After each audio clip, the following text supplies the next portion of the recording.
Hey everybody, it's Andy. Sorry I'm late to my own party. We are here at my workshop, my job interview communication workshop, my free workshop, my live workshop, my 4-day workshop that I wish would have started 10 minutes ago, but we're here. I hope you're still here, and I'm going to keep an eye on my bells and my whistles because the thing keeps going out on me. But I'm going to make sure you get this lesson because I spent a lot of time putting it together for you. So great to have you. If you are, hopefully I didn't lose a bunch of you. And, Kara, let me know if I'm going to from time to time glance at this big box next to me just to make sure that we're all in order. Get in the chat, say hi. Let me tell you what we got in store for you. All right, 4-day workshop. It's free. It's all on YouTube. I hope you can make every minute of it because I am stoked about this. It's going to be about communication stuff in the interview, verbal stuff, nonverbal stuff. Today we've got building rapport. More on that in a minute or two. Today's Tuesday, so if you're here with me live, great. If you're watching this on the recording, a couple days later, Thursday, I'm going to come back. We're going to talk about confidence in the interview. And then following Tuesday next week, we're going to talk about body language. I've got 25 different things you need to keep in mind throughout the different phases of the interview, the 4 different phases of the interview. We're going to go through all that stuff. And then on Thursday, to wrap it up, in about 9 days from now, we're going to talk about giving a presentation in an interview, all the content that you need to have. It's going to be awesome. I am totally stoked about this. I hope you can get with me live. We're going to have some great Q&A. If you can't, you can catch it on the recordings.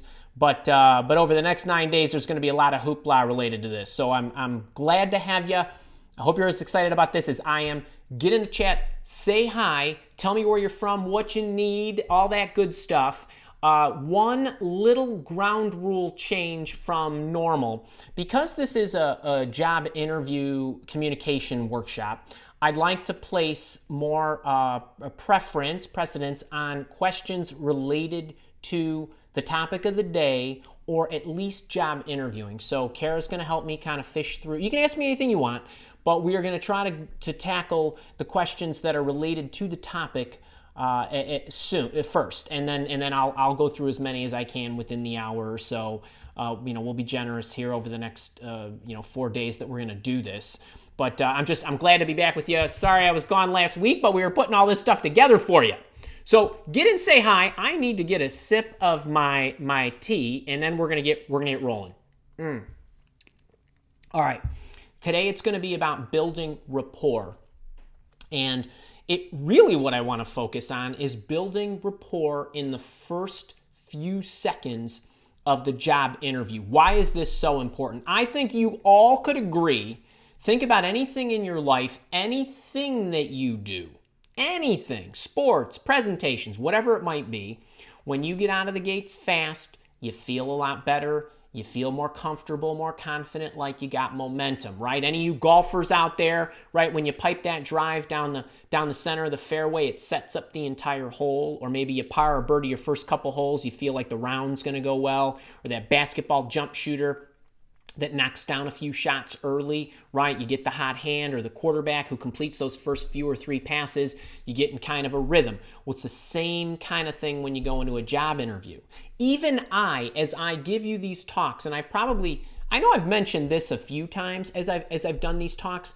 Most of you probably know I never rehearse my entire lesson to you. Sure, I know what I want to say. I know the 4 points I want to take you through, or 4 or 5 points I want to take you through today.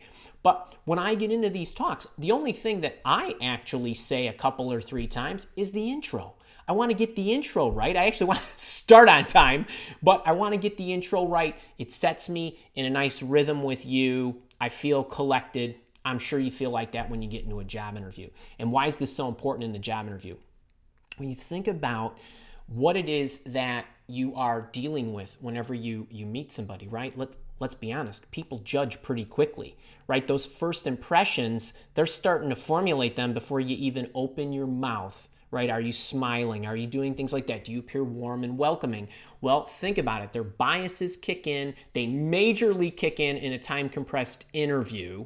And if you can make them feel more warm and welcoming about you, about themselves, the dialogue's going to go better. Their biases are going to work in your favor. And they're going to have those little rose-colored glasses, so to speak. As they look at you, as they listen to you, you will start getting the benefit of the doubt instead of the detriment of the doubt. That's what I'm talking about. That's why this is so important. And the last thing I want to say before we run into the lesson is I was thinking about this. Actually, I was in the shower not too long ago, and I was just kind of thinking about you all, how much I missed you, this talk, and all that good stuff. And I was thinking about, when oh my goodness, my wife, I hope she sees this. We got these little gnats in the house and they keep interrupting my live shows. But just think about how important this is. And I was thinking about this lesson, and what I love about it is so simple. It's very, very quick. And what I'm going to teach is very, very powerful. Very powerful. And I was trying to think in our relationship, in all the videos, in all the articles, in all the podcasts, in the webinars, in everything I've ever given, the speeches, the training programs, I don't think I've ever given you what I'm about to give you anything nearly as close, pound for pound, as valuable with as little effort. That's how simple these tips are going to be, but they are really, really going to pay dividends for your entire job interview with whomever you're meeting. So I'm stoked about that. Got my note cards. I want to take you through different scenarios as you go into the interview. And these are the 4 that I think will cover you completely. But let's talk about these. So what am I talking about? As you get into the interview, you want to make sure that you're getting off on the right foot. They're feeling good about you. So one thing that always makes people feel good is when you say something nice about them. But there has to be something connected and sincere about it. So this first one, so item number 1, I want to talk about the referral opening, and I want to talk about when you actually know somebody who knows the interviewer or the company, or at least can say something about their reputation. So let's take these 2. So what am I talking about specifically? Well, perhaps you networked your way in, or you got a reference or a referral, or somebody spoke highly about the person that you're going to interview with.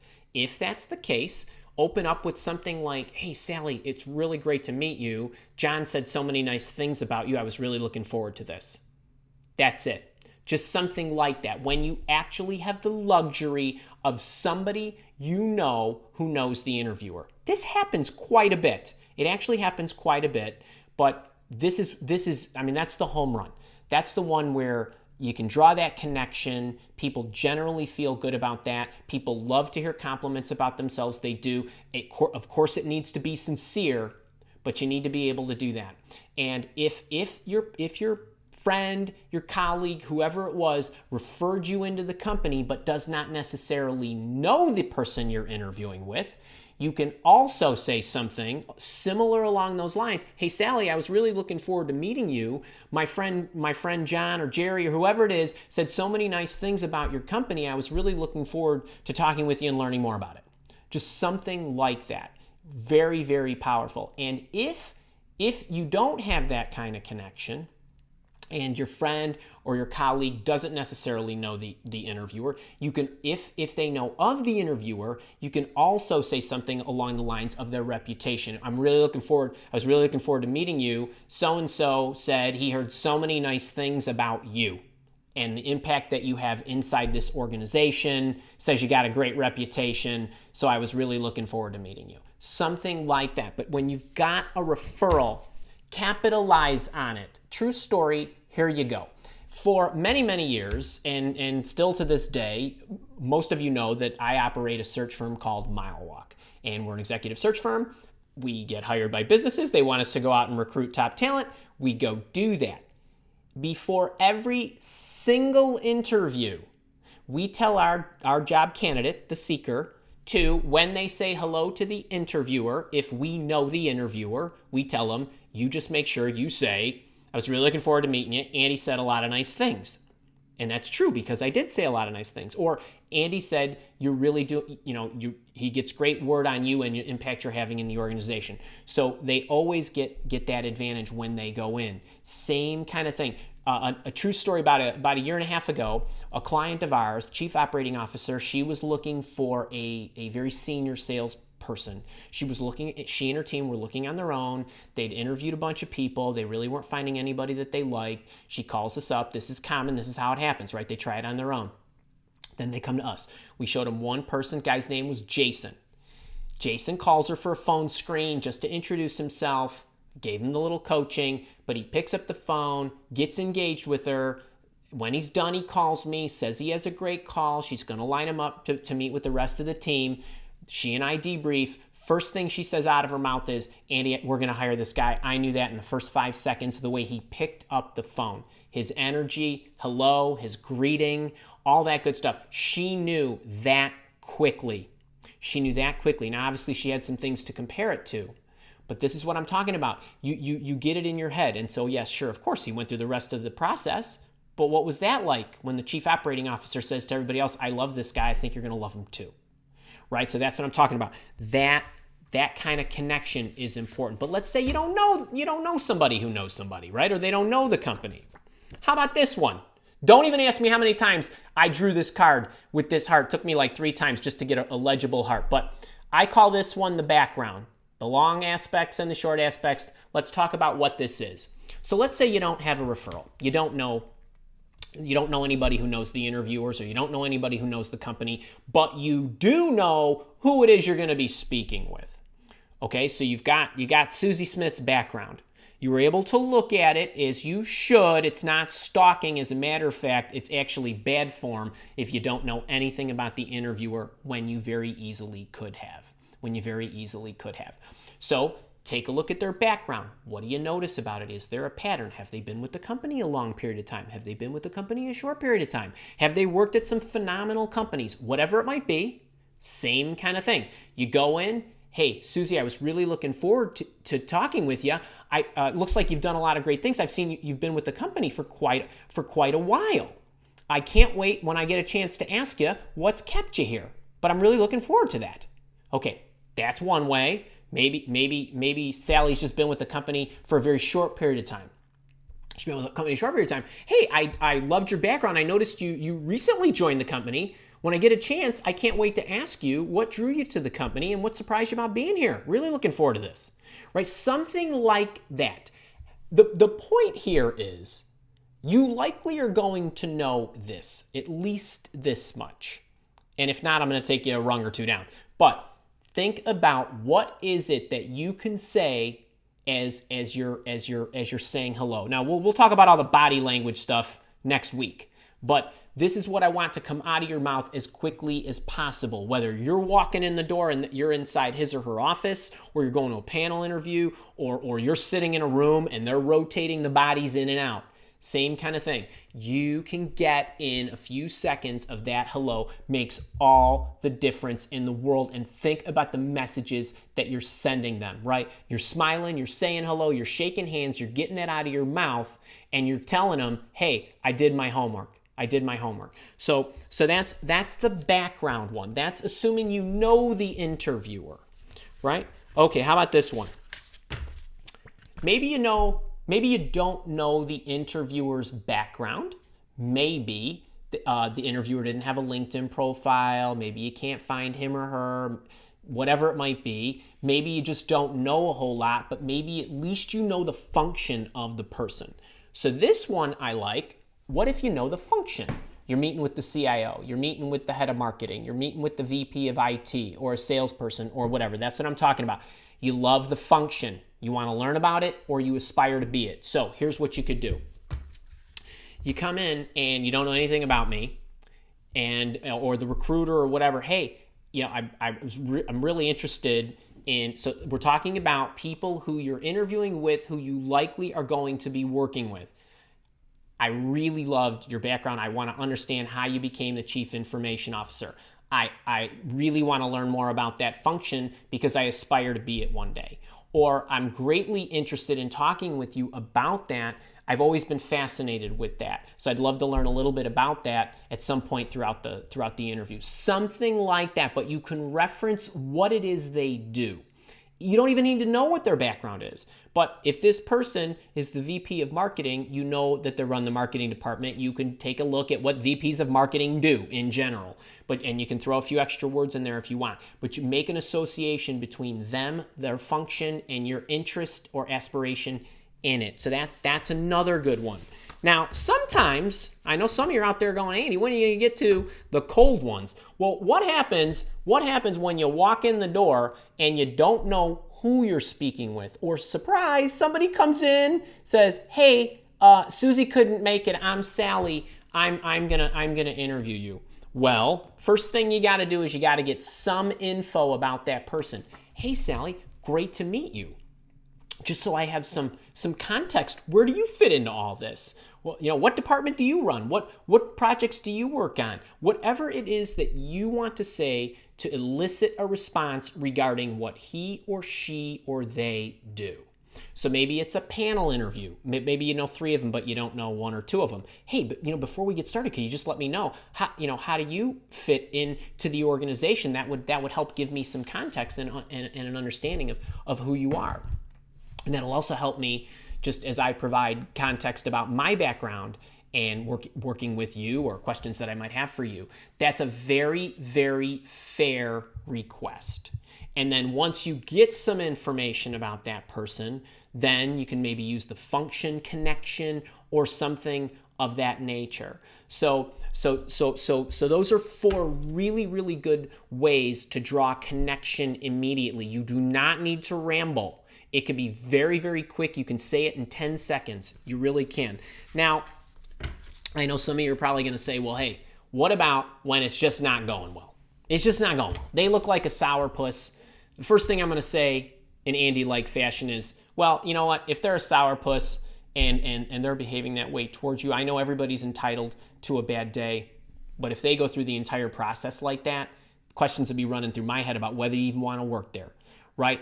Organizations should put people in the interview process that they want to impress you. And you should be able to connect with those people. Now, if it's not going well while you're there and you don't know where this person fits in perhaps, I would do everything I possibly can to have very, very positive and engaging body language. We're going to go through more of that in a session or 2. But just make sure you are smiling, you are being polite, you are being as engaging as you possibly can. I have gone into meetings with people who were like icebergs, and you are able to melt them if you keep at it. And at the end of the day, if you can't, then I think you need to ask yourself a different question. I think you got bigger worries. But you get back what you give off, so hang in there. So let me just recap these really, really quickly. So you've got the referral. Perhaps you know somebody. You can make a reference to a contact or somebody or a group specifically. You loved their background, right? Anything that you can say about them and their background. People love that. What their function is and your interest level in learning it or aspiring to be it. Or if it's cold, you got to be a little bit more nimble, get some info, and then use some of those other tactics. So I hope that helps. I know it was quick. I know it was short, but this is something that you can prepare for in advance if you know who the interviewers are.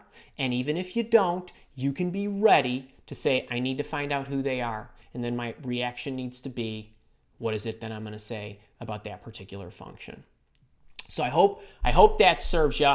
I know we started a little late. That was about what I thought it would run.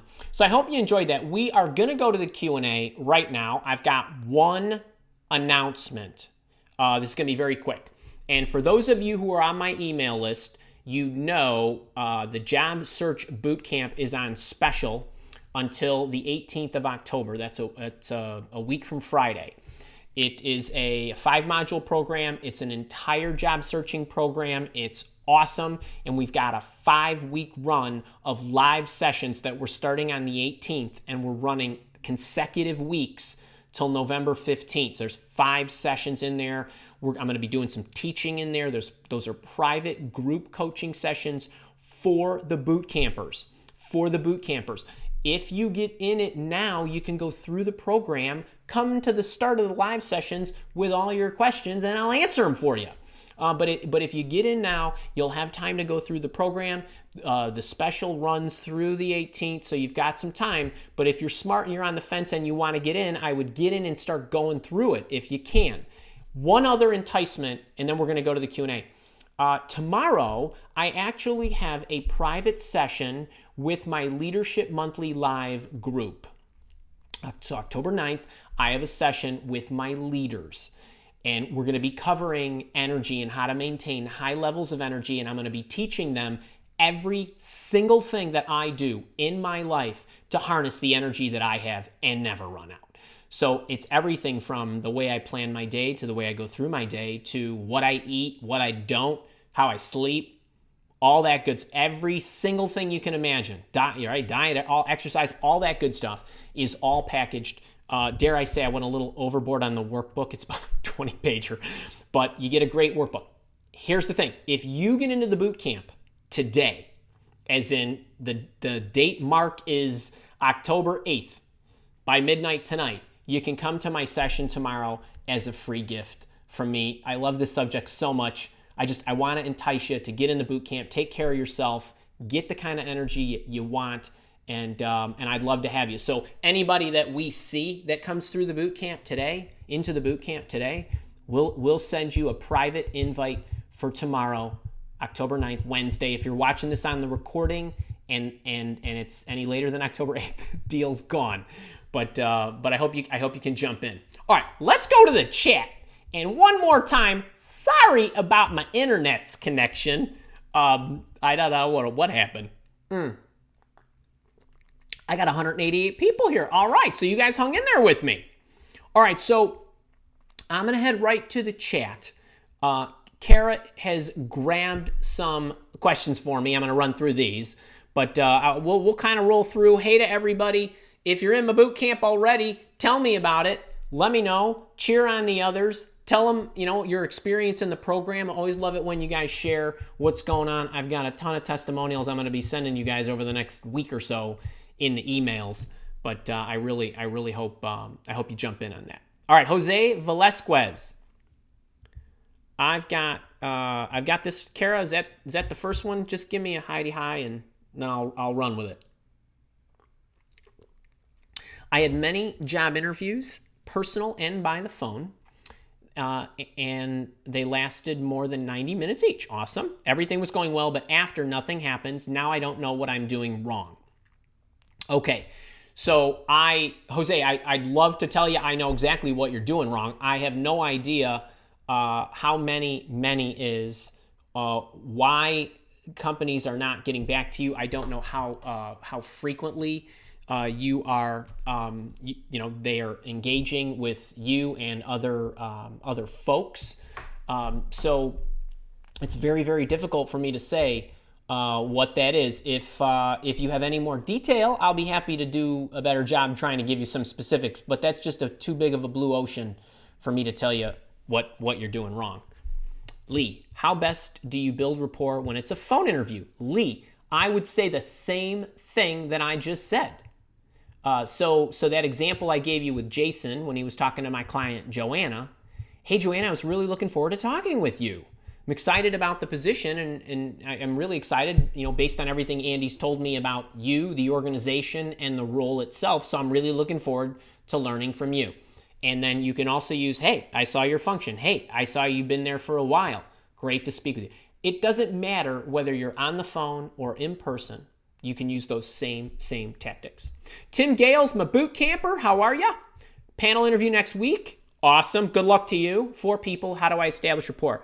I would say the same thing. However, when you have a group interview, one of the things that you want to try to do to keep the opening and the connection quick but powerful is to say collectively to the group, I was really excited about meeting you all. I've heard so many great things about your organization. Or, and if you can reference people, awesome. If you can't reference people, one other trick that you guys can do is, hey, based on my research, it looks like you guys are doing great. I mean, I was really excited. Or referencing something specific. If you know something specific that relates to the area that you're going into, I've been doing a lot of research on the work that you all are doing related to this project, to this group, to this market, to this industry, to this solution line, to whatever. Make any connection you can. If it's a group of people, try to elevate it a notch. Maybe it's the team, maybe it's the company. Maybe it's most of them, maybe say 3 of the team members or 3 of the 4 people are all in a particular unit. Try to reference the unit. You don't have to cover every single person. It's just something to show that you are a warm and welcoming person. You've done your homework. You are sincere. You are interested. You are engaged, and so on. You don't want to walk in and be silent and then sit down and wait for them to start asking you questions. Right? So I think that's the big thing there. All right, Lauren G. Hey, Andy, any tips for how to become better at answering brain teaser interview questions that tech positions sometimes like to ask if those questions are not your strong point? Lauren, awesome question. And if people don't know what Lauren is talking about, brain teasers can be anything from squares and circles to how many gas stations do you think there are in the world to how long do you think it would take to fly from Singapore to Chicago if you had to make 7 stops. I mean, it could be anything of that nature. The best piece of advice I could give you on brain teasers is talk it out. So if it's something that you're being asked verbally, which is what I believe you are being asked here, it's not a test, then I think it's important for you to explain your logic. Well, I would guess that, based on in small cities, there's X number of gas stations per square mileage, and in rural areas, the gas stations are probably a little more spread out, so I'm going to guess they're probably about 100 miles, or whatever it is. Just talk out your logic. So that's the most important thing. We used to have some clients that would ask, meaning Mile Walk, my executive search firm, we used to have some clients that would ask these questions, and I would tell them to stop doing that because they're stupid. And it's not really, how is that going to tell you whether this particular person is going to be a great, empathetic customer service network engineer that can support, inbound calls from, your financial markets clients who need you to host their stuff? It's not going to make any difference. You need to test 5 other things, not ask them how many gas stations there are in the world or who their favorite superhero is or what board game they played as a kid. Those do not lead to, that is not a valuable use of the interviewer's time in eliciting information that's going to help them make a good decision about your long-term success as an employee.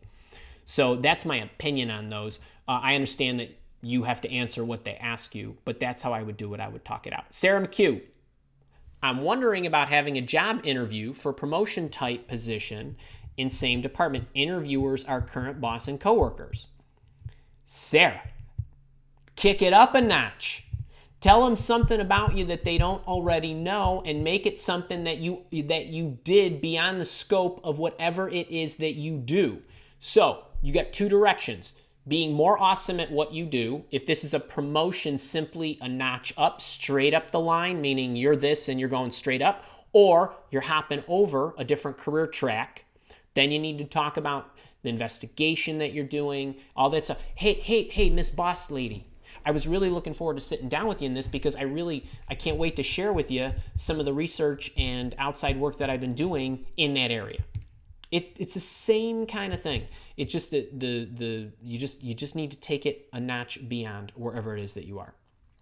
I hope that helps. Evelyn O, my boot camper, how you doing, Evelyn O?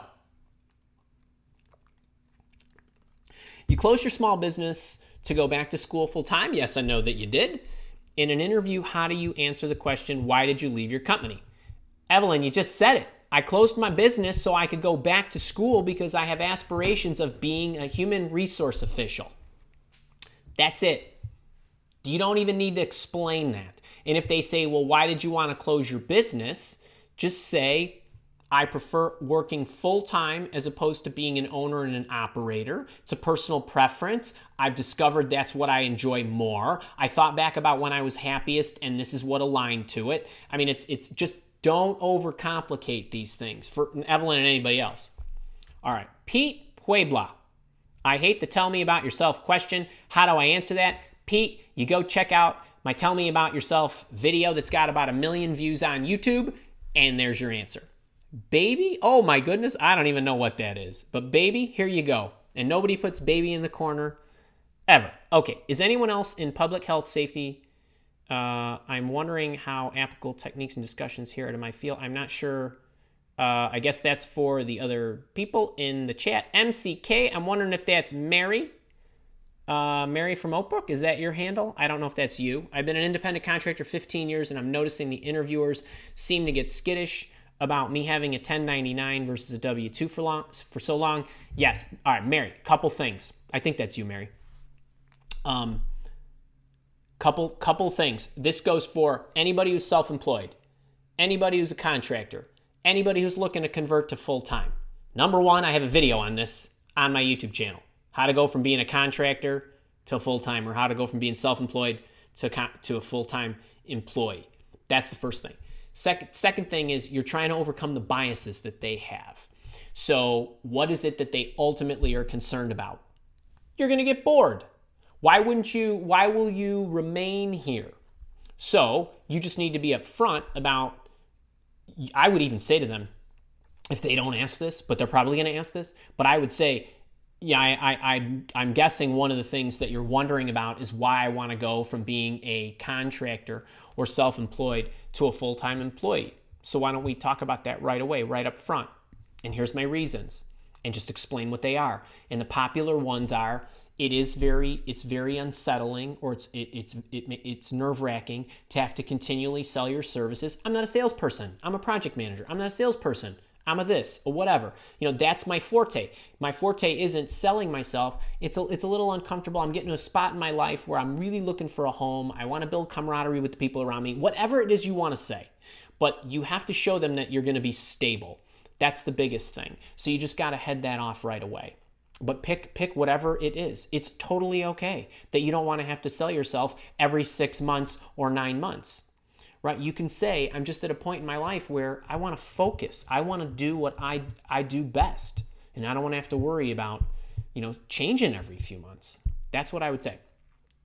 All right.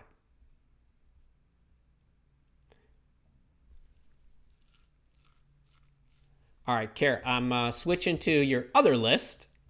Connie Cotter. Hey, Andy, Kara, and the fabulous people here. And you're pretty fabulous yourself, Connie. Stopping by for some tips and to build a rapport with my growing team. You're awesome. Cheers, cheers. Carrie Freeman, hey. Second week at the new job. Wonderful. That's all right. Beth B, hey. Looking for tips to build rapport with my new team when I start my new job Monday. Bootcamper, Beth, I got an email from you. I need to go through it, and whatever it says, I'm sure is going to be delightful, and I'm so happy for you. I really am, and it's so great that I got to meet you, and we got to hug and all that stuff. And on the new job, same kind of stuff. And let's take it one step further for you. So when you're looking to build rapport with somebody that you know you're going to stay with, one of the best things that you can do is when you sit down with them or when you're on the phone with them, because I know you're going to be working in a remote capacity, or at least in long term. But the most important thing when you're getting together with somebody who you are going to be working with long term is, I'm really excited to be working with you. I'd love to learn about you and what you've been doing, what your interests are, how I can best support you. And if these are coworkers, great. If doesn't matter if that's a subordinate, I hate the word, but your staff folks or the internal customers or whatever. That works for everybody. And if you're genuine and sincere about it, how is it that we can work best together? What can I do to best support you? I'd love to start there. Your interests and your needs. Your interests and your needs. Those two things. And listen, right? Take some notes and then interact. This is great. I can do this. We can, I'm really looking forward to helping you. That to me is the best way to do it. When I would go in and I would manage new teams that were already intact, I think the first thing that I would always want to do for those of you that are in the managerial ranks is, hey, I have a certain management style, and while I would love to manage you all the exact same way, the fact of the matter is we'll have processes for this unit and protocols, but you're all individuals, and I know that. So I'm going to take my time to get to know each and every one of you so that you can help me understand your needs, your aspirations, how I can best help you, what your work style and preferences are. And I'll do whatever I can to accommodate that and make sure, because my job is to make sure that you are as productive and happy and enjoying yourself and as challenged as you want to be and learn as much as you want to, and a lot of that is up to you. But I'll do whatever I can to put those challenging projects, with you on your plate and so on. And so you go at it that way. Hey, to your boss, I'm really looking forward to supporting you. How can I best do that? Is there anything you do right now that you want to hand over to me so that it frees up time for you to be more strategic and so on? Same kind of stuff, just like what you would do in an interview. Now you're doing it on the job. Now, great stuff. Dan in Demand, my boot camper, how you do? Yes, Dan, you got more medallions, like I said, than a 5-star general. Steve G, great to have you. Now, you know what? It's just my Comcast. I have this like uber high speed internet, and it bugged out, and then I had plenty of time. I rebooted it, and then I have to reset everything and put the TV software up and all that crap again, and then connect everything. And I did that, and then it went out again, and then it takes another 6 or 7 minutes to reboot the whole thing. All right. More interviewing questions. Adam Stark. Looking forward to this session. I'm not a naturally smiley person, and it feels evident that I'm faking it. Do you have any advice on not coming across as miserable? First off, Adam, I don't believe you're miserable, and I do think you need to look in the mirror, and I think you need to smile. I do. I think you need to smile, and I think you need to do things that make you feel good about yourself, that give you a running start as you go into your interviews, your workday, your projects, or whatever. One of the things that I do, so I'm going to give you guys a little tip that I have put in my Career Accelerator program, in my organizational tactics. I've talked about this in relieving stress and not accumulating the wrong kind of energy throughout the day. But every time that we transition, that I transition from one activity to the next. So Adam, this is for you, but this is for everybody who's going from one activity to the next activity, and I'm talking about switching gears. So right now I'm in a session with you. As soon as we're done with the session, I'm going to go into another activity that's going to be wholly different. And there's a little, whether it's a 1-minute gap, a 10-minute gap, or whatever, or when you're about to go into an interview, you're going from sitting still into an interview, you're going from one phone call to the next phone call, you're going from typing on your computer to going into a meeting, whatever it is, the transitions. We all go through many of these throughout the day. Okay, we do. And you could, if you work on a factory line, you go from one widget to the next widget, whatever. There's a gap in between everything that we do throughout the day. What most people do is they go from one thing to the other, to the other, to the other. And they accumulate a ton of stress because they never let that stress go and they never prep themselves mentally for what they're about to do. So if Adam, if you're not naturally a smiley person, that doesn't mean you can't score well in the interview. If you think about the interviewers, think about them. What is it that they need? They need to hire somebody that they like. They need to hire somebody that can do a great job. Think about what they might be going through. Maybe they had a tough day. Maybe they had a long day. Maybe it's an early morning interview. They had a rough ride into the city. Whatever it is. But give them the benefit of the doubt and go in with that mindset that I actually, and I genuinely believe this, and I don't know if you guys have gotten the email where I've said this to you or not, but I have a motto that I live by, and that is that I want anybody who meets me, anybody in my life, so that means you all that are watching this, or somebody that's going to call me this afternoon, or whoever, that every engagement that I have with them, I want them to walk away from that engagement feeling as though they are a better person for having met me or spent the time with me. So I think about that every single time I turn that camera on. I think about it every time I pick up the phone. I think about it every time I interview somebody, even if I'm interviewing them for my company.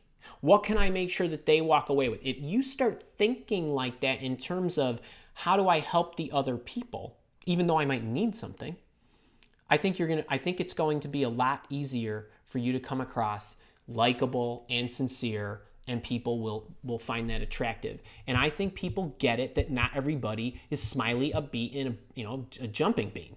So I don't think you need to be that. I think you just need to breathe, close your eyes, think about them, make your transition, go into that session. So I think about a phone call or a session that I'm going to have this afternoon with somebody who I need to hire into our company. I'm going to think about her and how do I make sure that if she ultimately doesn't take the job or we don't hire her, how is she going to be more educated by the session? We're going to be exchanging, and while I'm going to be evaluating her and she's going to be evaluating me, how can I make sure that and that's literally what I focus on. And I think if you do that and draw your own parallels, you will come across better. And that goes for all of you just from a building rapport standpoint. That transcends people, time, age, function, distance. It does. You don't need to fake it. All right, MCK. Well, okay, wait. Let me clarify this. All right, so this is great. So Mary says, being that Jason got his job by his phone answering style technique, are we going to review his method, tone, language? Your mile walk example. As a matter of fact, I pretty much gave it to you. However, that boy, he did not get the job because of his quick hello. He set the table that got her excited that this was a good guy, upbeat. He's a salesperson, right? So he's got to have a good phone presence. That's something she's evaluating. And then everybody else, so the other 6 people had to interview him as well. What she did was she set the table for the rest of the process, and it went very fast, very smooth, with no bumps, because she set the tone. The biases kicked in, and she wanted to hurry the process because she liked him. So with him, it was, hey, Joanna, I was really looking forward to talking to you. And I'm really excited about this. I mean, I spent a lot of time with Andy. He said a lot of great things about you, the company, the role. I can't wait to hear about this from you. Something like that. That's what he said. And he's a sales guy, and he's in his early 40s, and he's a dreamboat of a guy, and everybody would like him. But the point is that instant chemistry from simple hello.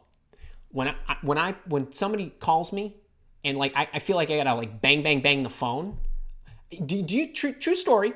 When I call in for whatever, like hotel arrangements, a flight, or whatever, if the person on the other end isn't smiling, I hang up. I literally hang up, and then I call back. Kara and I were laughing about this the other day. We were calling our tech. We were having all kinds of email problems, and she calls up the email people and gets somebody that doesn't sound like they know what they're doing, or isn't energetic, or isn't interested in helping us, or isn't empathetic to our 800,000 people we're trying to get an email to. We hang up. Do that. All right, wait. Energy session tomorrow. Energy. Guys, get into boot camp. You can come to the energy session, get the workbook, and all that good stuff. All right. Dan in demand. By the way, one other thing. We are in the body language session. We are going to talk about the 7 nonverbal and verbal light communication aspects. And one of them is your voice, is your tone, and the engagement of it. And so we are going to talk about that, and we are also going to talk about the 7-38-55 rule, which is, when we communicate, 7% of the communication occurs with words. Okay, use your words, right? and 38% is voice and tone, and 55% is body language, which means 93% of this exchange has nothing to do with what's coming out of my mouth. Now, some of you will beg to differ because you need the data, but at the end of the day, that's how life works. We're going to talk about that, so we will, on Tuesday, week from today, I think. Yeah. Dan in Demand, hi Andy, I have a video interview this afternoon. Awesome, buddy. Send me a little text. Let me know how that goes. I'll be in my home office. Do you think I should wear a jacket? I do not. Might look fake. It probably would. Dude, you're a handsome guy. Just wear the button down thing. Just make sure it's pressed. Don't go like this. Don't go like this. Man, I only got so many shirts. You guys have seen just about everything I got. All right. Do me a favor. Sun behind the camera. Light on your face. Not sun behind you where this is all dark. Deborah, sorry, how are you? I have not been on the WhatsApp, but I need to check in on the challenge group from a boot campers. I love that you pulled that together. By the way, side note here, Deborah, who's awesome, pulled together a kind of a buddy challenge group for our boot campers. And so I think it's been helping everybody. They've been keeping each other honest and keeping each other in motion, and job searching is lonely. So we're doing whatever we can to help you get where you need to go. So Deborah, I think that's awesome that you did that. All right, during a panel interview, how do you quickly build rapport with each person? Friday, I have an interview with 5 people in the room, all introduced at once. Deborah, I think I just answered that for our other boot camper, Tim Gales.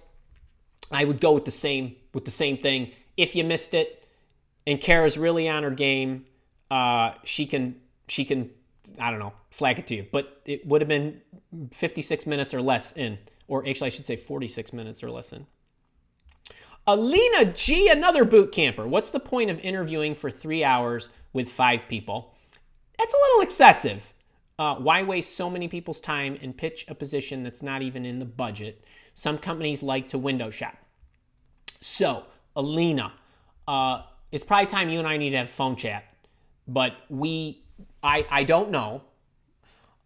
It is hard for me to believe that a company would spend 15 person hours doing that if a position was not in the budget. Now, I don't have a problem with if there is a uber critical position that a company has and they want to get feedback, they want to evaluate different types of profiles. They might be thinking, well, it's better for you to spend 3 hours with us all at once. We can get 10 eyeballs on you and 10 ears, right? And just get that data and figure out if your background is the right one. If that happened once, I wouldn't be overly concerned about it. If that's happened to you multiple times, I would be shocked. That just seems kind of wasteful. But without knowing the whole situation, it's hard to say. All right. D. Hi, how to best respond to Q. If you are in front of a customer and do not know the topic discussed or answer he wants, what would you do? What every customer service rep does. I'd say, excuse me, sir or ma'am, do you mind holding for 1 second? I want to make sure I get you the answer. That's it. Here's what you don't want to do. You don't want to fake it. You don't want somebody calling back saying, hey, the information that I got from so-and-so was not correct. Honesty. That's what I would do. You will never, you know what? You'll never go wrong. If somebody doesn't hire you for that, you didn't want that job. Metal Monkey Videos, another boot camper. The internal recruiter didn't call me at the appointed time, and even after I messaged him a half an hour later, still hasn't responded. Should I wait 7 days? You should not wait 7 days. If somebody doesn't show up at the agreed to time, here's what I do. First reaction is, okay, hang on, stuff happens. It can. I didn't show up on the agreed time today, right? I have a contract with you guys. It's at 11 o'clock. I'll be there. I wasn't, right? So now, but we were communicating with you. Kara's hopefully chatting. Andy's having all kind of internet problems. That is what should happen. If somebody does not show up, the recruiter nonetheless, and the recruiter should know better. If that was me and I couldn't pick up our phone call, I would have done whatever I could to get to you as soon as possible. Now, I could be stuck in a meeting and driving back, in which case I could call Kara and she could email you.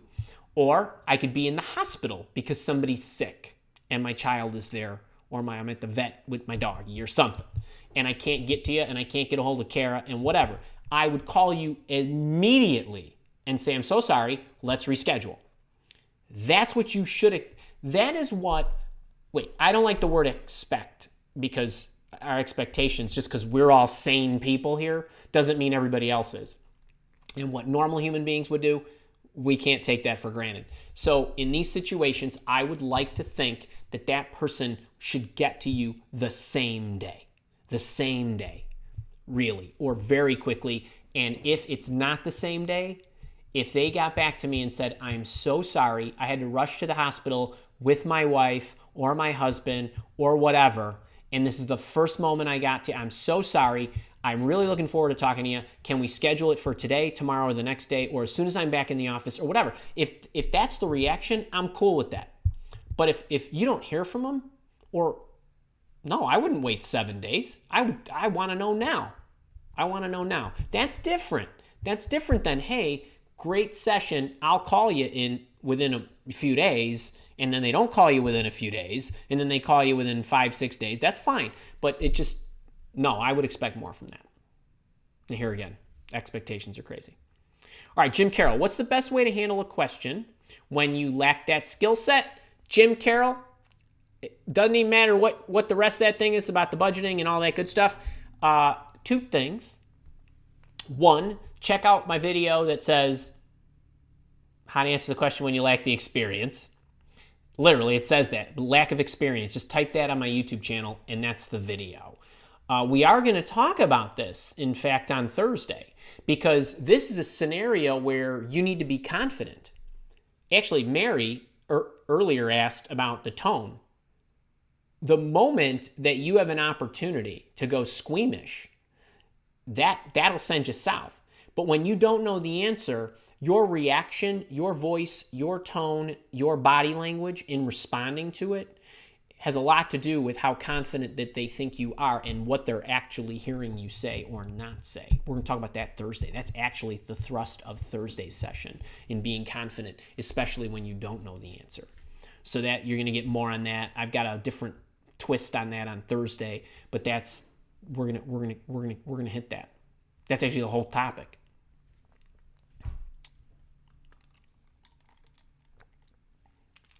Oh God. Okay. Mary, 2 past interviews right out of the gate asked me my sign. I'm a Virgo, and I'd say I'm a Virgo and proud of it. Luckily, they were looking for a Virgo. Hey, how about that? Maybe just try to throw you out, but seems like a bit of an arbitrary process. I think that is awful.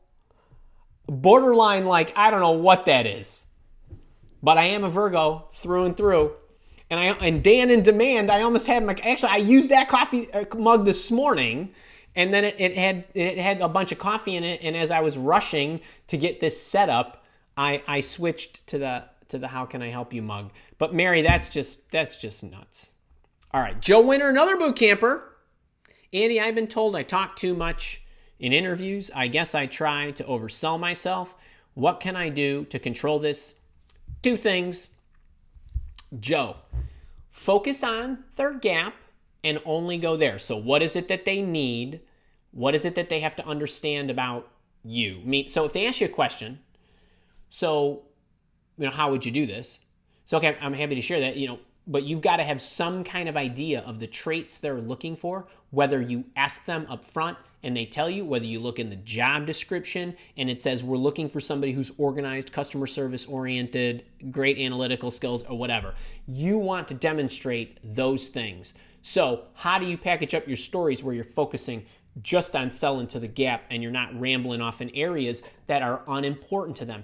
That usually happens when they say, tell me about yourself, and you start running away at the mouth because you're telling them all kinds of great things about you that don't really align to what they're looking for. The same thing can happen if they give you a specific question and say, how would you solve this?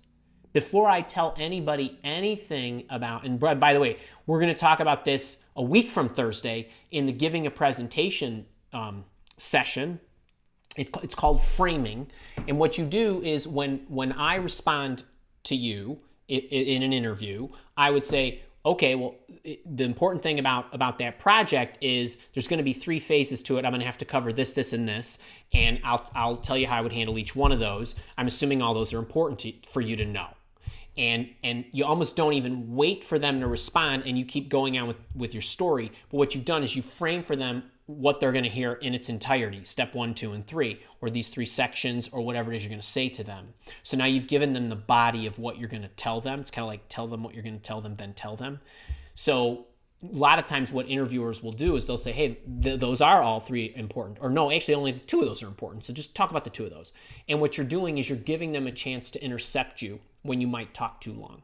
That's another way. Another way to do it is actually to practice with somebody, a spouse, a partner, a friend, a whoever, relative, and just say, hey, I get asked this question a lot in interviews. This is my response. And usually it's best if somebody doesn't know what it is that you do. Did I say anything superfluous? Is there any extra fat in there, so to speak, in the language, in the story, in the whatever? And people will usually be able to tell you that's not that, I didn't need to know that. So, that's another thing that you can do as well. All right, let me see okay. Alan Palacios. Hey, Andy, a phone interview tomorrow morning for a company that is not based in my country for a position. What do you recommend for a phone interview aligned to what you shared? Alan, same thing. So I think somebody else, and that's great about the phone interview. I probably should have mentioned that in the talk, but same thing. Hey, I'm really looking, video interview, Skype interview, Zoom interview, whatever it might be, same kind of thing. Really looking forward to talking to you. Really excited about this. All that good stuff. Pick anything. So the theme of the message, pick anything that you can politely comment on immediately, and knowing full well that you are 100% accurate with what's going to come out of your mouth. There's nothing wrong. No one can argue with me that I heard a lot of nice things about your company. No one can argue with me is based on my research, I think your company is really going places based on the competitors in the market. No one can argue that. So that's what you're looking for, something that's nice and inarguable. Simon. So my question is, outside of general positivity and apart from a general change of approach, could give specific tips to foster and grow our aforementioned enthusiasm and passion. So I think, well, it's a fairly general question. The way that I will strip it down to this, and you know how I said before, I have kind of a creed I live by, that I want to make sure that every time you and I are, we meet, anybody who meets me. Now, I've never seen your name before. Now, you might have been to these live shows before. I don't recognize your last name, so I don't know if this is the first time that we're meeting. But even if it was the 10th time or 100th time, I always feel like I got to give you my best. If you're here, the one thing that I know is you need help. Meaning you have an issue, you have an aspiration, you have a challenge, or you need to come, you want to be part of the community, whatever it is, you need something that I have to help fill. Well, whenever I experience anything, even the shittiest of stuff, okay? So even when I'm going through hell, instead of how fast can I get through this, how, with the least amount of pain and whatever, my mindset is, how can I benefit from this?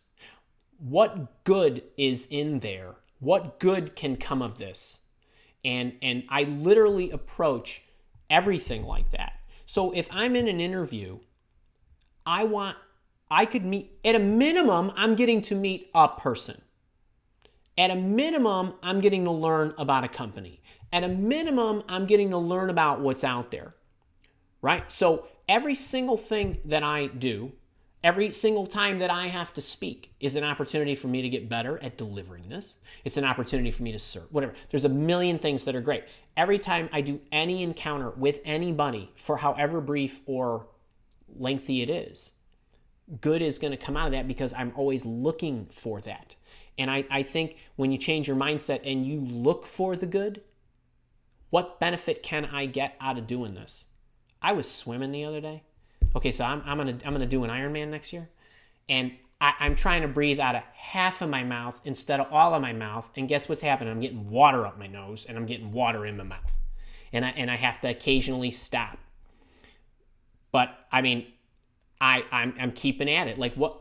I'm getting better. I'm getting better. I'm getting better. I got to keep doing it. Now I don't love this, right? I don't love getting water up my nose, but it's just something that I have to go through because I do love getting in better shape. I do love having a North Star out there or whatever it is. How you look at it is going to change the way that you approach it. It's going to change your energy level. It's going to change your enthusiasm. It's going to change your everything, your sincerity, your ability to listen, your ability to engage, and all that good stuff. So my big tip is you got to look for the good in it or the benefit of it or what you can do.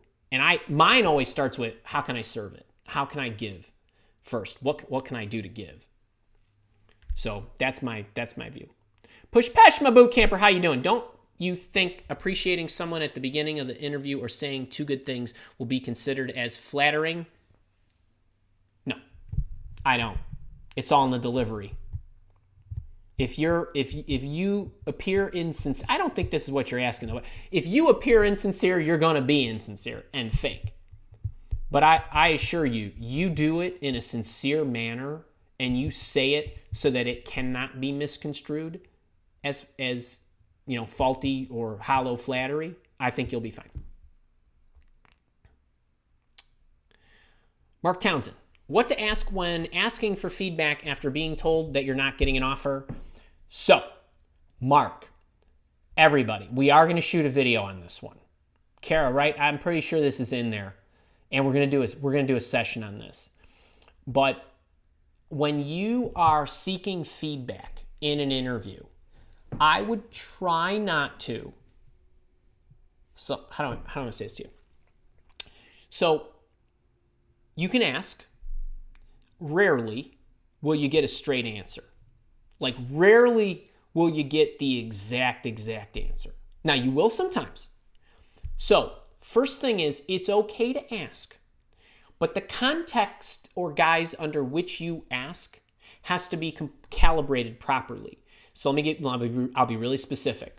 So if I say, oh, geez, I really liked your organization, and I'm totally bummed that you're not gonna hire me.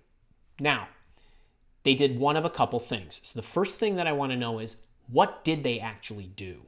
So either they don't like me, and no way, no how, no matter what, I ain't getting the job. Okay, that's one thing. Or, you know what, Andy, we liked you, right? Mark, we liked you, but we had this other person, he's just a little bit better. He had a little more experience in this particular area. Cool, no problem, you got your feedback, right? If the message that they're sending you is, we like you, we genuinely like you, then what I would do is say, okay, now the door's open. Send them the rejection letter. So I have a video out there on how to get the job after being rejected. Leaves the door open for you to go back to the organization, to follow up, to go out with some class, to plant the seed that you're going to follow up. And also what this does is it keeps the relationship warm, okay? And you know that they liked you. You were likely a cultural fit and all that good stuff. They just fired somebody that fit a little bit more of what they need right now. That's okay. If it was, we just don't see you in this organization because, and so I got feedback on a candidate that the chief operating officer loved, but the 5 other people that met with this guy, they thought he was kind of arrogant. I didn't see it. She didn't see it. That's what they felt. That guy will never get a chance to work there. So I gave him the feedback. That was it. They didn't like you. Okay, I gave it to him straight. So it's like, don't even whine about it. Just move on with your life. That's okay. That's the context under which I would want the feedback. I would not want, what do I need to, and wait, by the way, I'm not saying that if they said, hey, we hired this person who had a little bit more experience, and as a matter of fact, if you had a little bit more experience, you'd be more in alignment with what we're looking for. That's fine. You can go and get that if you really want, and you can swing back to them and say, it's been 6 months, I've been studying up, I've got the certification, and I got some hands-on work with it. That's fine. But you need to deliver it this way, and you should be a little more that way, and all that stuff. That's nonsense. That's their interpretation. You know what? One person might think you're too honest and brash. Another person may say, we love you because you're honest and brash. Okay, so like, I wouldn't be looking for feedback about how I need to change my behavior. I want you to be you. I want you to be honest. I don't want you to be over the top and crazy when you don't need to be. But you know what I'm saying? So I would just look for the context under why you specifically did not get hired for that position. I would not be looking for feedback in that you need to change you. So I want you to be really careful with that. So that's how I would do it. And rarely are you going to get feedback that would be valuable for you to change you. That's decades of experience talking. That's 20,000 interview debriefs talking. Okay, so trust me on that one. All right. Andrea Miranda Jurisic.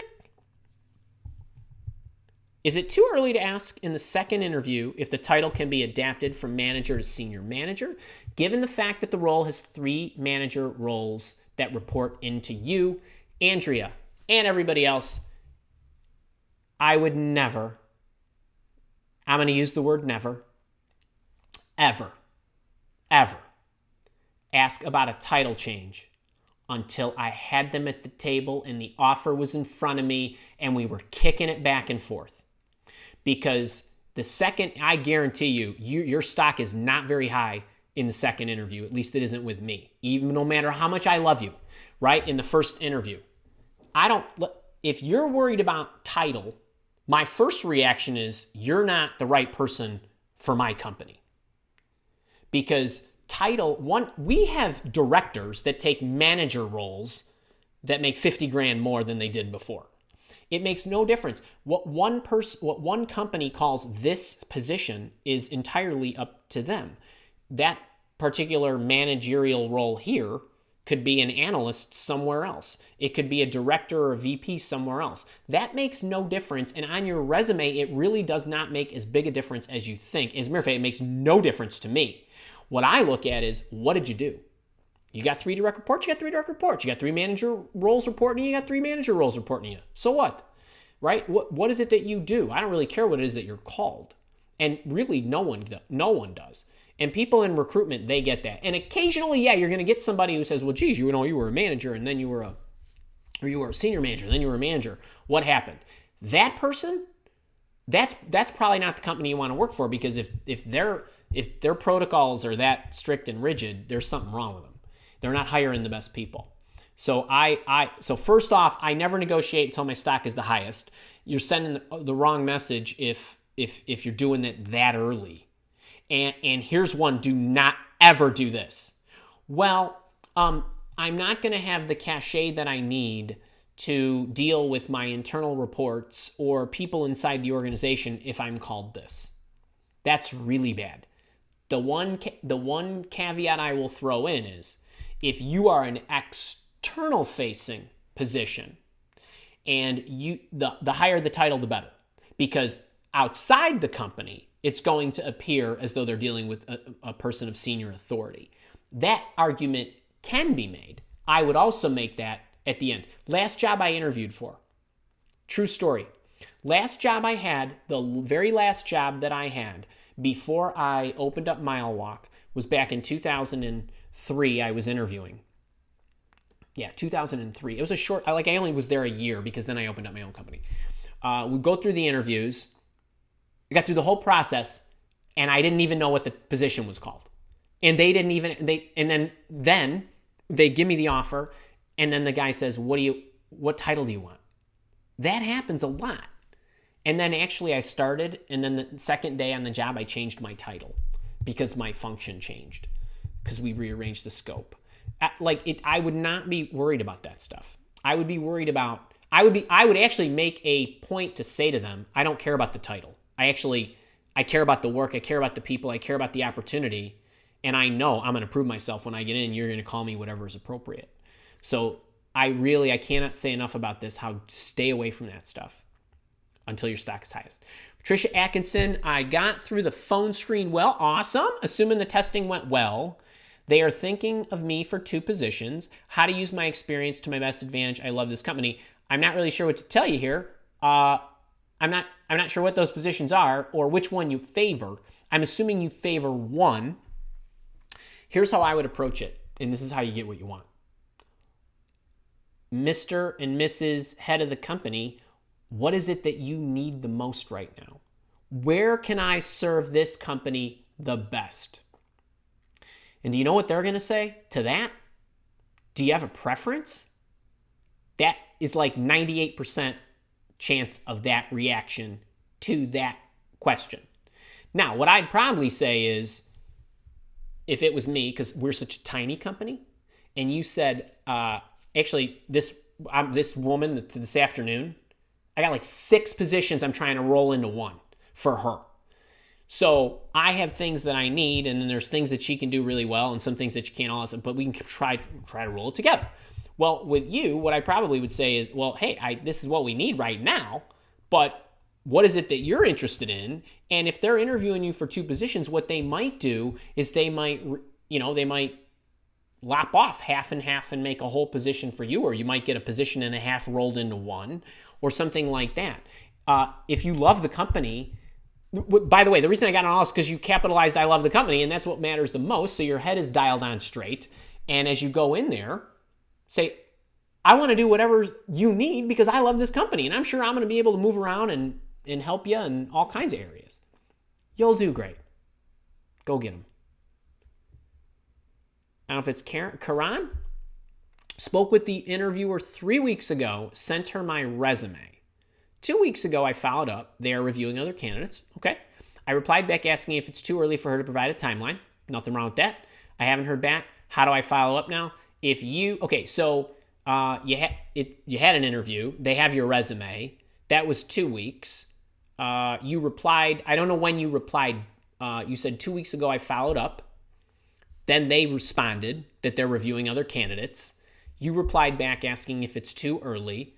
And then they didn't respond. I would probably a week from now, I would send another one. My guess is you will hear something within a week. But I'd wait probably a week. All right. MCK, from Mary lunch interview coming up. What is the best food, drink, order strategy? Don't. Now you're getting all in your head. Mary, come on. Eat. What do you eat? Eat what you eat. Don't spill on yourself. All right. Eat something you're not. Wait. No. I'm gonna take that back. Don't eat anything that splatters. Don't do stuff that you could likely spill or get on yourself or whatever. That would be my strategy. Eat whatever you want, but try not to like big slidey, saucy stuff. Don't just stay away from it. Daryl Newman, last 6 months, I've seen unsolicited emails with my resume using the format of the boss hunting letter when there is no, wait, hang on. Oh, sorry, Daryl, let me back up. Last 6 months, I've sent unsolicited emails with my resume using the format of the boss hunting letter when there is no job opening. Awesome. Results, no job interviews, increased personal frustration, help. Daryl, I don't know what you're doing. I will tell you this. There's a pecking order to problems. Now, statistically, historically, based on all the data that all the boot campers give me, for every 7 messages they send, they get an interview. So you send 14, you got 2 shots, meaning you're going to have 2 interviews. Some of them are like 1 for 5, and some of them are 1 for 10, and it depends, but also respect the fact that I don't know who you're sending it to. I don't know if you're using the exact language that I gave you. I don't know if you are actually in alignment with the role.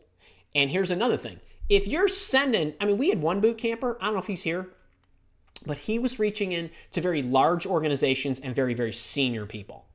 Well, it's not going to work as effectively if you do that. You got to get at the right level.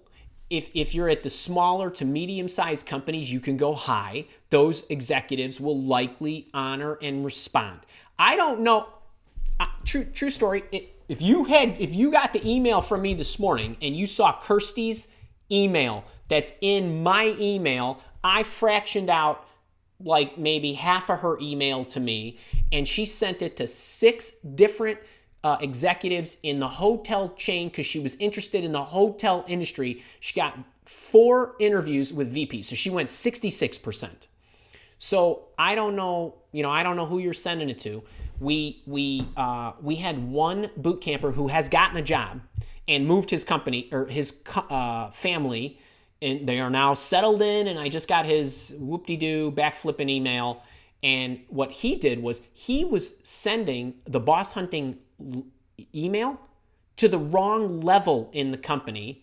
He sends me something like what you're sending me. I said, why are you doing that? You're this, and you're sending it here, and you think you're increasing your odds of getting a response when you need to go up the chain and shoot higher. And as soon as he did that, that's when it clicked, and he started getting all kinds of responses. So if you're sending the letter and you're not getting any responses, ask yourself these questions. Am I at the right level, and am I at the right person? If I'm at a smaller organization, you have a better opportunity. If you're at a very large organization, you have a lower shot of breaking in or getting them to respond. Then you might need to target HR people, recruiters, people like that, or maybe slightly lower level people who are going to open up their email and read it versus somebody who has an admin reading their emails.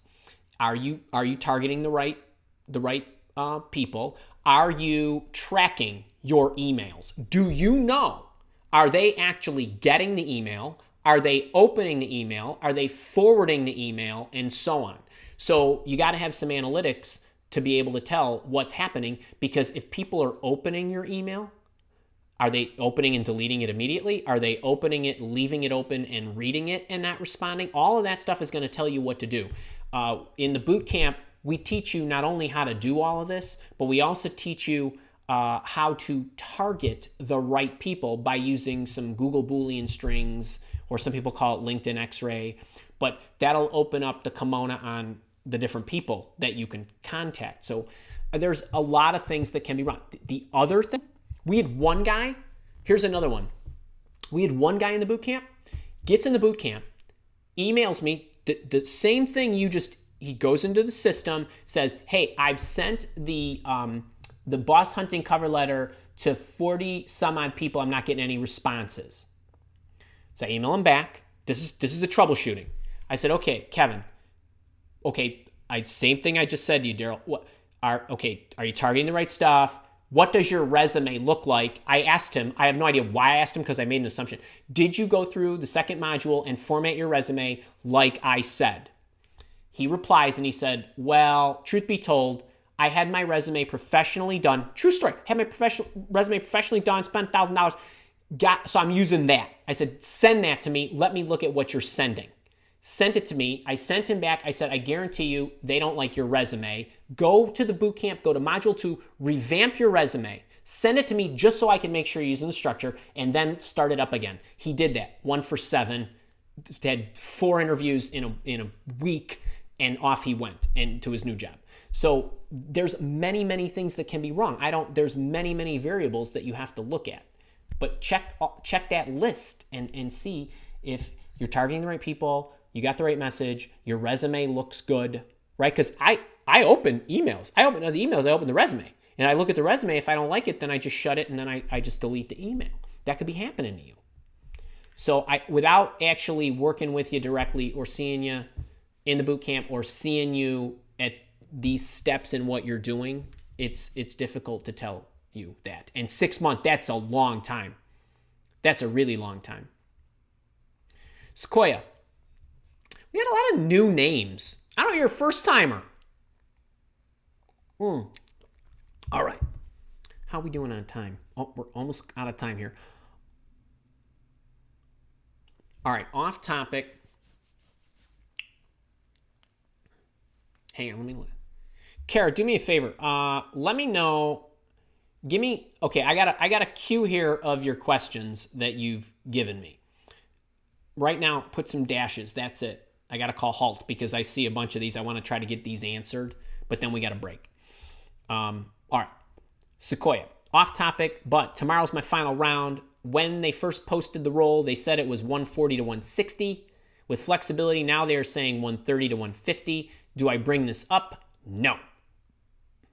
The reason you don't bring it up is because if they're telling you 130 to 150, maybe you have not, in the interviews, impressed upon them your value.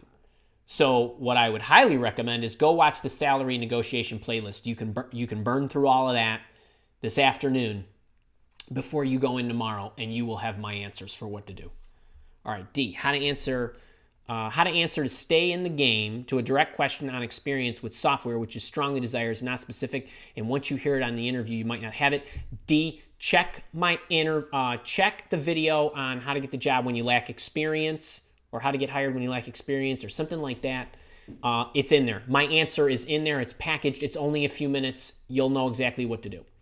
Robertson, winning all the time. Awesome. Hey, Andy, do you have any tips for senior finance consultant roles for consulting firms? Any help offered in these firms? Nothing specific. All my interviewing stuff will work for those positions too. Azat, tomorrow I have a final interview. Give me last word of advice, please. Azat, I've given you 250 videos on this. I would say to you, I'm wishing you lots of luck. My fingers are crossed, my toes are crossed, and come back on Thursday and let me know how you did. Theory, Faye, interviewing for a product marketing director role. I've heard that one thing that keeps coming back to the recruiting staff. I heard that one thing that keeps coming back to the recruiting staff is the UK location of this role and how it could work if the leader is not based at the headquarters. How would you respond to this concern? Well, knowing I'm working today for a global U.S. company, so I have experience to play as a remote manager. So, a couple things. There's a huge difference. Now, I don't know your exact situation, meaning I don't know how long you've been with your company and you've been managing your team remotely. Did at one point you actually have them in the same location with you? Did you move? Have you historically been a virtual company? If the culture is set and they know everybody works remotely, that's an easier hurdle. If you've worked together and then all of a sudden you decided to move, or they took your resources and they all moved, or whatever, that's okay too because you've built a relationship. I am very leery about hiring somebody who is not in the same location as the staff, unless it's a remote sales type of role or something of that nature. You're a product marketing director. I would bet you know what? I'm gonna give you this one. You probably can manage that team remotely. What I would then say is, if they're hung up on it, you're gonna have to overcome the objection, and the best way to do that is by making sure that you talk to them about how you build relationships with people remote, how you foster culture and camaraderie, what you're going to do to keep everybody engaged. Think about all the problems you're going to have and how much easier it is when somebody sits down right next to you and says, okay, let's run through this. And you can dial it up on the screen and so forth. Now, today it's a lot easier because if Kara and I need to do something, we could just screen share, right? Or like today, I'm interviewing somebody, but we're just going to pull it all up on the screen and we're going to assemble the pieces. And so it's a lot easier. But those are the things you're going to have to overcome, and those are the things I would come armed to the interview with and make sure that I brought those out on the table. Say, hey, I know that working globally, a lot of people will consider it a challenge, and there are some challenges that are associated with it, and here's what I think they are, and here's how I basically mitigate those and overcome that. But that's what I would do. All right, 2 Crash. When interested in working in tech, interested in the back end, what would be valuable for a portfolio? Art, coding, just video? Well, we used to interview a lot of front and back end technologists. Lots of times they would have tech screens that they would go through. But as far as your portfolio is concerned, I think it's more valuable to illustrate the environment, more the architecture of the environment than the actual code. Because if they're really that interested, they're going to have you take a coding test, and you should be able to strut your stuff there. I just think the pictures are worth more when I'm in a live interview like this. So I hope that helps. All right, folks, real quick. Sorry I was late today. Hopefully we ain't gonna be late tomorrow. On Thursday. I'm coming back Thursday with confidence. So issues when you do not know the answer, we want you to be very, very confident. And then I also want you to know that then the following week, we're going to talk about body language. We're going to talk about presentations. The boot camp is on special right now. It's $100 off. The whole package is awesome. There's a ton of stuff in there. It's very well laid out. We've been working on this for multiple years. Thousands and thousands of people have been through this program. I wish you go watch the videos, look at the emails, look at the testimonials if you're on the fence. It does have a 30-day. If you don't like it, we'll give you a refund. It's hardly anybody ever does that, but it's there if it makes you feel more comfortable.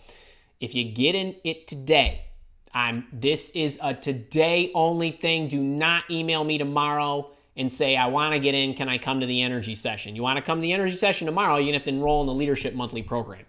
But for any of you that are hearing this message right now, if you get in the boot camp, we will send you an email that says, hey, thanks for enrolling. Here's a link for tomorrow and all that good stuff. But it's really going to be a lot of fun. And then you have until next Friday, the 18th, to enroll in the boot camp if you want to jump in this 5-week live blitz. It's really helpful when you get all that contact time with me, the community, and everybody else. It's really, really helpful. It's really, really helpful if you go through the program before you come to those live sessions, because then you really know what questions to ask. A lot of times people are able to self-diagnose what their issues are, and they're asking me finer questions that are even more targeted, that give them more momentum. So I hope that helps. Otherwise, I'll see my leaders tomorrow. I'll see all of you Thursday, hopefully, and I will be on time, barring any, internet stuff. All right, y'all, be good. Had a ton of fun today, and let's do it again Thursday. Talk to you soon.